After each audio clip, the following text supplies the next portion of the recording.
Cricket মাঠে যার নিস্তব্ধতা সবচেয়ে বেশি কথা বলে তিনি মুস্তাফিজুর রহমান। গত কয়েকদিনে বিশ্ব ক্রিকেটের আলোচনার কেন্দ্রবিন্দুতে এখন এই কাটার মাস্টার। 12.5 কোটি টাকার আইপিএল চুক্তি থেকে হঠাৎ বাদ পড়া নিশ্চয়ই যে কোনো ক্রিকেটারের জন্য বড় ধাক্কা।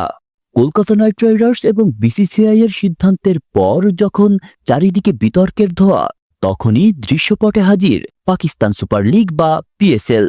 কেকেআর এর সেই আভিজাত্যের মঞ্চ থেকে বিদায় নেওয়ার মাত্র 48 ঘন্টার মাথায় পিএসএল কর্তৃপক্ষ তাদের 11তম আসরের জন্য মুস্তাফিজকে স্বাগত জানিয়েছে। তাদের অফিসিয়াল ঘোষণা স্পষ্ট, নতুন যুগে ব্যাটাররা সতর্ক হও, আসছে ফিজ। অনেকেই বলছেন আর্থিক হিসেবে মুস্তাফিজের বড় ক্ষতি হয়ে গেল, কিন্তু মুদ্রার উল্টো পিঠ বলছে অন্য কথা।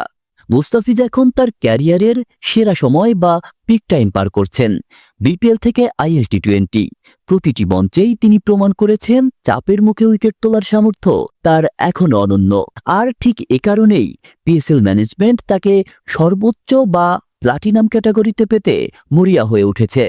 পিসিবি কেবল একজন বোলারকে নয়, বরং এই মুহূর্তে বিশ্ব ক্রিকেটের অন্যতম আলোচিত এক ব্র্যান্ডকে তাদের লিগে যুক্ত করতে চলেছে।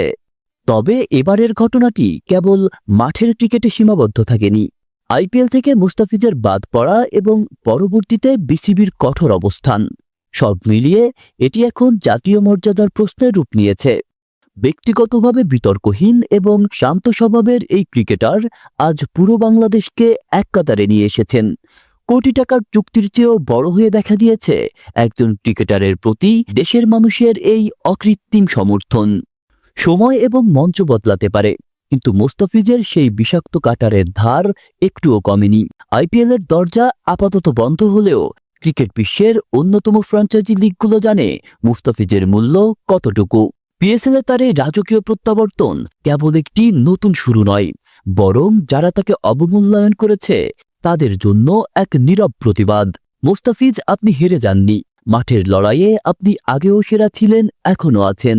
পিএসএল এ আপনার জাদু দেখার অপেক্ষায় এখন গোটা বিশ্ব।